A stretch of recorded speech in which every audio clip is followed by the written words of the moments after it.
বন্ধুরা, আমি সুরাজ আলী মালিকা কম্পিউটার টেকনোলজির পক্ষ থেকে আজকে এখানে এসেছি। এই শোরুমে এই ক্যামেরাটা প্রবলেম আছে, ওখানে ইন্টারনেটের প্রবলেম আছে, এখানে ওটা দেখছেন ওইখানে মেশিন বসানো আছে, ক্যামেরা আছে ওই নিচে। আর দেখুন এখানে এই মনিটরের ডিসপ্লে প্রবলেম আছে, কিছু ক্যামেরাও চলছে না। তো আজকে আমি এখানে সার্ভিস করব। আর আমাদের সবচেয়ে বড় যে সুবিধাটা সেটা হচ্ছে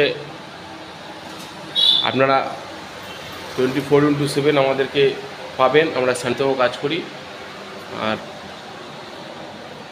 আপনাদের যে কোনো সমস্যা প্রবলেম আপকা সলিউশন হমারা আমরা বলে থাকি। তো আমাদের যে কোনো সমস্যা আমরা চেষ্টা করব সমাধান করতে। এখানে আরও দুটো ক্যামেরা লাগানো আছে, এই একটা ওই একটা। তো পুরো ওই শোরুমটাকে কভার করছে। আশা করি আমাদের চ্যানেলকে সাবস্ক্রাইব করুন, লাইক করুন, শেয়ার করুন। ধন্যবাদ।